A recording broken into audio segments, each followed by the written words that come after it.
kagwaps, si Albay. Mga Kagwaps TV, halina kayo, malulupet na kalapati ay silipin ninyo.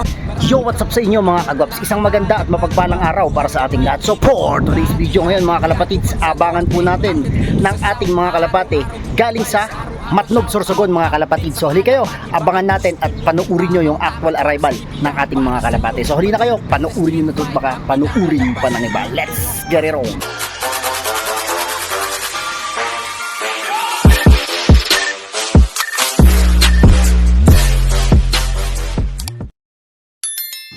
Yon, magandang araw sa inyo mga kagwaps. Welcome back dito sa Gwaps TV Official. For today's video nga natin ngayon mga kalapatid, syempre hindi tayo papayag na hindi tayo makapag-abang sa Matnog, Sorsogon kasi ngayong araw mga kagwaps ang kargahan or abangan pala mga tropa ng Matnog, Sorsogon. Pero eto mga kalapatids, pinapakita ko lamang po sa inyo na nagbuga na po ng itlog itong kapares ni Mr. Pakito na galing kay Longhair. Nangitlog na rin pala mga kagwaps itong ating sablon at ang kapares po nito ay yung mismong nestmate po o kapatid po ni Mr. Pakito mga tropa. So ayan po yun, napakagandang hen po nito mga kalapatids mga kagwaps. So tingnan natin, baka sa norte pa rin natin na saksakan ng singsing to. Itong iba mga tropa medyo naghahabol na rin. So itong mga Vandenbroek natin dito talaga hindi natin alam kung mangingitlog na. Pero lahat ng mga gamit natin dito is puro may pasok ng Vandenbroek mga kagwaps. Ito yung unang papisa natin, bali ito yung third overall na galing kay paring Jomel Almeida. So congratulations nga pala kay paring Jomel.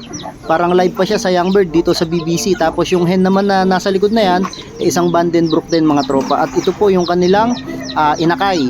So sana mga kalapatids, mga kagwaps maglabas po ng magandang inakay itong dalawang kalapati natin na to. So ito pa lang yung unang papisa natin mga kagwaps.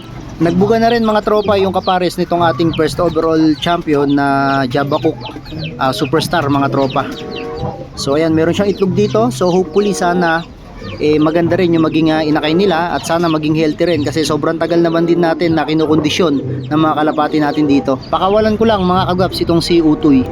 So itong si Utoy mailap pa mga tropa kasi nga wala pa siyang kapares dito sa atin So nag-iilap siya mga kalapatids, pero pagka nagkaroon na ng kapares itong si Utoy, sigurado na magiging maamo to kasi dun sa pinsan ko dati napakaamo mga tropa nung kalapati na to. So yan, hayaan natin, parondahin natin mga kalapatids kasi sinasanay ko siya rito Ayan, roronda na yan. So mamaya pakulungin na lang ulit natin dito.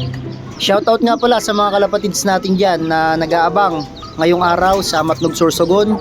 So nawa po makapagpauwi po tayo, makapag-clock. So kung hindi man po makapag-clock sana po umuwi pa rin yung mga kalapati natin para masubukan po natin na kumarga naman ng kalbayog. Tawid dagat na yun mga kalapatids. So ayan si Mr. Pakito mga kalapatids, laro-laruin ko muna at mamaya aakyat na rin tayo ron sa taas at mag-aabang na tayo mga tropa. So tara, punta na tayo dun sa itaas. Actually mga kalapatids, kakarating ko lang kasi galing ako ng Dinggalan mga tropa, mga kagwaps. So nagkaroon kami ng happenings doon kasama nung aking mga kaibigan. So yan mga kalapatids, ikukuha ko lang din sa inyo weather update natin. So talagang medyo may hangin at medyo madilim na. So ang oras po natin ngayon pagdating ko po dito sa loft natin ay almost 4 PM na mga tropa. Kawaway mga kalapate, mga kalapatids, sayo malayo na. Paisa-isa na lang yung daan ng mga ibon dito. So yun mayroon pang lawin dun kila Kuya Bong.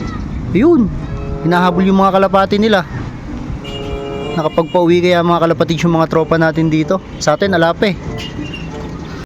Palubog na yung araw mga tropa, pero meron pa mga nagdadaanan dito. Huwag po kayo mawalan ng pag-asa mga kagwaps, mga kalapatids. So magagaling yung mga puncher na mga tropa rito sa gawin na to. At marami na nakapagpaklak dito sa amin. So tingnan natin kung kaya bang kung anong ibon natin.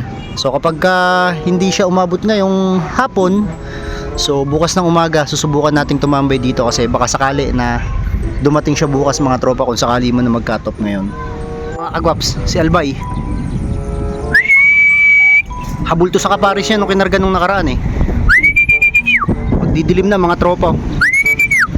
Lika bye.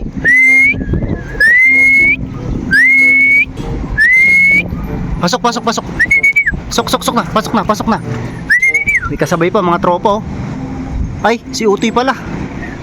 Sok. Okay na. Ayan pa si Utoy mga kagwaps, nakatambay pa rito sa taas.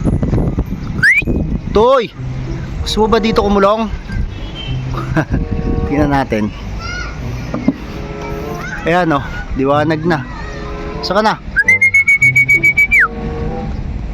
Si Utoy. Alright. Dilim na mga tropa. Ayan mga kagwaps, Mr. Albay, fresh from Matnog, Sorsogon. Re-recover na natin siya para maikarga natin siya sa susunod na lap. So possible kalbayog mga kagwaps. Let's go. Ayan, good morning sa inyo mga kagwaps. So di ko na malayan, pagpunta ko rito sa loop natin, andito na rin pala yung ating pangalawang ibon. So nandito na po si Pakito, Vandenbroek natin. So grabing payat ng katawan niya mga tropa, hindi ko alam kung going light to, pero sobrang namayat tong ibon natin, pero maganda pa rin naman kahit papano. Ayan mga kagwaps. So ito po yung ating Vandenbroek na pangalawang ibon, bali 2 out of 2 na po tayo ng Matnog Sorsogon mga kagwaps. Ayan, sobrang nahirapan siya. Tingnan nyo, bagsak na bagsak ang katawan. So sana ma-recover natin to para maikarga rin natin siya ng kalbayog mga kagwaps. Let's go. Minonitor ko na nga rin pala yung mga kalapati natin dito. Yung mga pakati natin dito mga tropa, yung iba sila na nagpares-pares. Medyo okay na rin tong si Vandenbroek mga tropa at namamara ko na rin kasi yung isang dawan natin mga kalapatids, hindi ko na po kinarga. So dalawa na kasi yung butas niya mga tropa, kaya di natin kinarga nung Matnog Sorsogon. Ayan yun, yung bloober na yan sa baba. So sobrang kinis pa rin. So magparonda tayo mga agwaps. Tatlo lang parorondahin ko, yung MacArthur, tapos itong dawan natin, and then itong ating si Mr. Albay mga tropa. So para kahit papano ma-exercise sila. Ayan, nagrondahan na sila mga kalapatid. So sigurado ako ilang ikot lang to, bababa na rin naman to. So yan na mga tropa, bumaba na agad itong si Mr. Albay. So sinamahan niya ng tumuka ulit itong si Vandenbroek.